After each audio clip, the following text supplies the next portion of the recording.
안녕하세요. 대치동 논술혁명 박기호 선생님입니다. 자, 수면 시사 시간입니다. 수능 면접 논술에 도움이 되는 필수 시사 상식. 자, 배쌤, 오늘은 주제가 뭔가요? 네, 오늘은 코로나 관련된 마지막 주제입니다. 문학 속 전염병에 대해서 좀 다뤄볼 텐데요. 원장님께서는 뭐 문학 말고도 다른 예술 매체에 나오는 뭐 전염병 혹시 뭐 대표적으로 어떤 게 떠오르시나요? 뭐 좀비. 그렇죠. 네, 뭐 킹덤이라는. 그렇죠. 네, 그리고 뭐 컨테이전이라고 하는 영화도 혹시 보셨는지 모르겠습니다. 뭐 부산행. 네. 그런 것들 다 전염 바이러스에 의한 거잖아요. 그렇죠. 네. 감기라는 영화도 있었어요. 영화 좀 많이 보시는데요? 영화광이었죠. 한때 왜 과거형이에요? 영화 감독을 하고 싶었죠. 거기까지.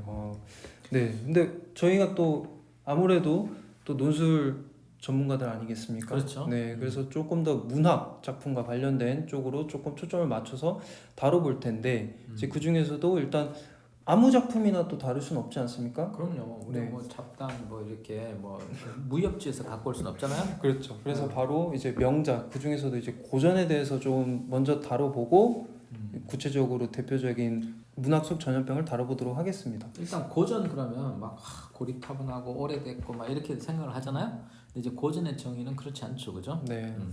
고전의 정의는 일단 기본적으로 시대와 지역을 초월하는 일단 시간과 공간을 네. 초월해서 인간의 그 본질적인 면 그리고 사회의 본질적인 면 그리고 자연에 대한 성찰 이런 게 들어있는 깨달음을 주는 책을 고전이라고 합니다.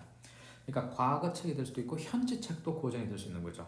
그렇죠. 이제 고전은 고서와는 다른 개념. 그렇죠. 엄연히 다르죠. 고서가 아니라는 거죠. 일단 네. 수준이 높아야 돼요. 높은 지적 수준, 높은 수준에서 그리고 또 우리 심미적 인간의 감정을 흔들 수 있는 그런 인간의 지혜, 인문학적 지혜가 녹아 있는 것을 고전이라고 합니다. 그죠? 네. 근데 이제 이 고전이 오늘날 필요한 이유가 있죠. 오늘날 막 속도가 엄청나게 빠르고 4차 산업혁명 뭐 이러면서 되게 속도가 빠르잖아요. 이런 빠른 속도 속에서 이게 빨리빨리 변하는데 근데 고전은 그걸 이렇게 빠른 변화 속에서도 항상 인간의 그 입장을 인간의 입장을 이렇게 통찰할 수 있고 자신을 되돌아볼 수 있는 그런 성찰할 수 있는 사고력을 제공한다는 측면에서 고전을 공부를 해야 되죠. 네, 그러니까 거시적으로는 어떤 시대를 읽어낼 수 있는 어떤 그런 통찰을 제공하고 또 미시적으로는 본인 개인이 우리 각 개인이 어떤 삶의 지혜를 얻을 수 있는 어떤 그러한 명작들을 이제 고전이라고 합니다. 네, 그래서 이제 논술 시험 문제에서도 고전을 출제하죠. 네, 그렇습니다. 그래서 어떤 고전이 있는지 한번 볼까요? 네, 문학 교과서에 수록된 문학 작품을 다루기도 하지만 이제 고전으로 분류되는 문학 작품을 실기도 합니다. 대표적으로 최근 단국대 기출에서도 나왔죠. 그래서 이제 찰스 디킨스라고 하는 엄청 유명한 이제 작가의 어려운 시절이라고 하는 소설 속에서 나오는 주인공이 어떤 세계를 어떻게 대하는가 이제 그런 부분에 집중해서 좀 문제를 나오기도 했고요. 또 뭐 동국대 2019년 기출에서는 이제 교과서에 실려 있는 예술 작품이 우리에게 주는 함의에 대해서도 이제 제시문으로 나왔었는데 이거는 이제 고전이 우리에게 가지는 의미와 사실 매우 밀접하게 맞닿아 있습니다. 그래서 이제 고전이 자주 출제되는 대학들은 중앙대, 경희대, 홍익대가 고전의 제시문의 출제 빈도가 굉장히 높아요. 특히 문학 제시문을 많이 활용하고요. 네. 그리고 이화여대 같은 경우는 이제 현대 사회의 쟁점과 관련된 내용의 고전을 갖고 옵니다. 네. 그래서 이런 학교들을 준비를 하고 있는 학생들 같은 경우에는 특히나 이런 단순히 문학 제시문은 물론이고와 또 고전에 대한 좀 이해, 그거를 이제 주어진 다른 제시문들과 어떻게 연결짓는지에 대해서 좀 더 깊이 준비를 해볼 필요가 있겠습니다. 자, 그래서 배쌤이 갖고 온 고전은 어떤 게 있죠? 네, 코로나19가 유행하면서 엄청나게 재조명 받은 소설입니다. 바로 페스트. 네. 까미의 작품이죠. 그렇습니다. 알베르 까미는 이방인이라고 하는 소설로도 유명하죠. 그래서 1957년에 이제 노벨 문학상을 수상하기도 했고요. 그래서 혹시 기본적인 줄거리 읽어봤죠. 기호쌤 아시죠? 읽어봤죠. 페스트 읽어봤죠. 좀 설명해 주시죠, 그럼. 너무 오래돼서. 일단 네. 그게 이 의사가 이제 환자를 치료하는데 시가 오랑시였죠. 그래서 이제 환자가 발생했어요.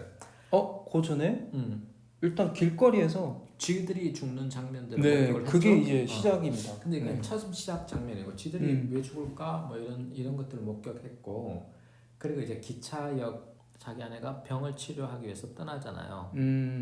그 기차역 그 기억나나요?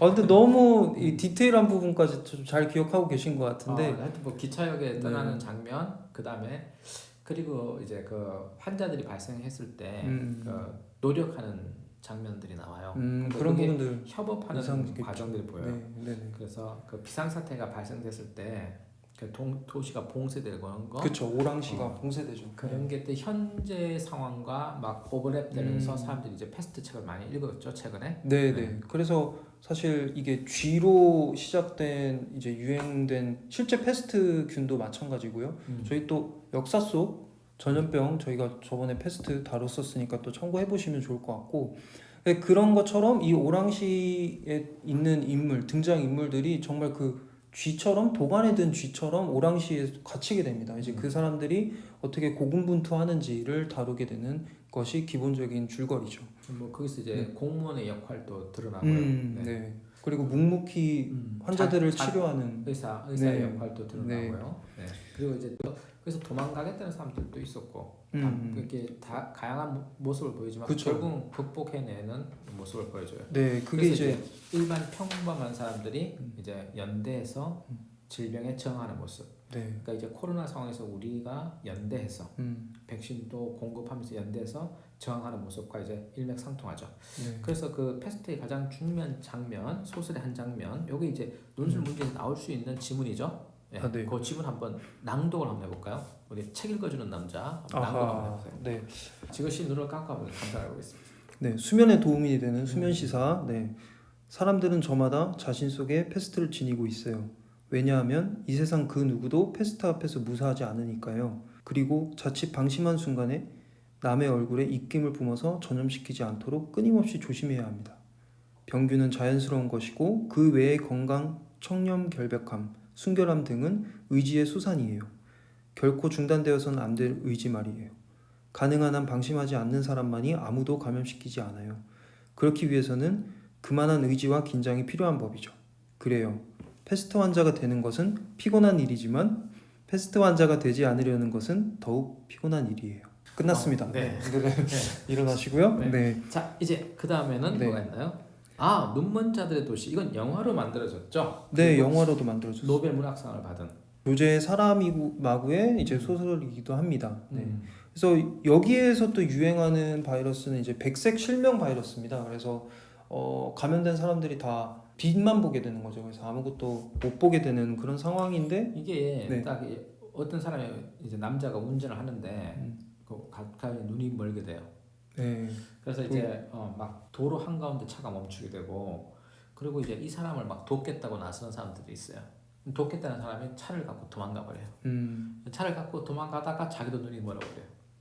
그런 얘기들이 있고, 그래서 이제 눈먼 바이러스, 눈이 멀게 되는 바이러스가 생기고, 거기서 이제 안과 의사가 눈이 멀게 되고, 그 부인은 눈이 안 멀었는데, 그렇죠. 그래서 거기서 이제 그 사람들 격리시키려고 이제 한 군 수용소에 넣는데 그 눈 멀지 않은 아내가 눈먼 남편 의사랑 같이 이제 수용소에 같이 들어갑니다. 그래서 눈을 먼 척해요. 근데 이제 거기서 눈먼 사람들끼리 이제 권력 다툼이 생기고, 이제 어둠 속에서 눈이 멀었으니까 조명은 필요 없잖아요. 그 어둠 속에서 벌어지는 그 불합리, 부조리가 막 나타나는 걸 눈이 정상적인 그 부인이 전부 목격하게 되죠. 그래서 인간의 그 야비한 본성 이런 것들이 드러나는데요. 또 뭐 긍정적인 면도 있어요. 거기서 조직 착한 사람도 있죠. 그 얘기들이 이제 만들어진 겁니다. 그래서 뭐 패스트나 뭐 눈먼 자들의 도시나 지금 우리가 처해 있는 현실도 그렇고, 어떤 혼란이나 위기 상황이 오면 다양한 인간군 사항들이 각자의 본성을 이제 더 이제 여실히 드러내는 그런 상황이 발생하게 되는데, 여기서는 이제 작가가 이 바이러스를 빛만 보게 만드는 어떤 그런 설정을 일부러 이제 의도적으로 한 겁니다. 그래서 되게 이 어둠과 같은 인간으로서의 규범과 윤리가 실종된 어둠으로 인간 세상이 변모하는 것과 이제 이 바이러스의 특징을 대비시킨 거죠. 그래서 방금 말씀해 주신 것처럼 어떤 그 주인공은 눈이 멀지 않는 상황으로 설정을 함으로써 이러한 어두움에 드러나는 인간의 본성을 이제 다 이 주인공을 통해서 이제 독자들에게 이제 전달하는 방식인데 그 주인공이 말을 이렇게 합니다. 그래서 한번 낭독해 주시죠. 이번엔 기호쌤이 한번 낭독해. 저는 잘 거예요.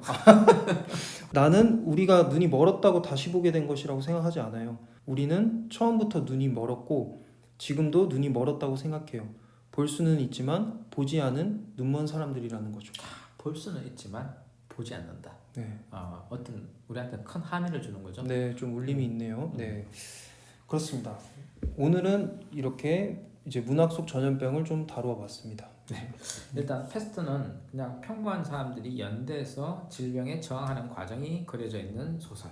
눈먼 자들의 도시는 자, 어둠이라는 그 어둠 속에서 드러나는 인간 본성의 그 야비한 면, 또 동시에 또 긍정적인 면도 드러나요. 그런 것들을 보여주고 있습니다. 네, 자, 이런 것들이 이제 논술 문제 나왔을 때 우리 수면 시사 시간 들었지. 그래서 힌트를 잡고 그 논술을 잘 하기 바랍니다. 네. 그리고 패스트 같은 경우는 또 서강대에서 좀 오래되긴 했지만 실제로 그 오랑시와 그 등장인물들이 어떻게 어려움과 위기에 대처하느냐 그 이제 그런 방식을 비교하는 형태로 기출 문제가 나오기도 했었습니다. 네, 그래서 올해 나올 수 있겠네요. 네, 올해도 뭐 나올 수 있어요. 나오면 네, 좋겠네요. 패스트 네. 나옵니다. 네, 그래서 여러분들에게 많은 도움이 되었으면 좋겠습니다. 자, 여기까지 하겠습니다. 네.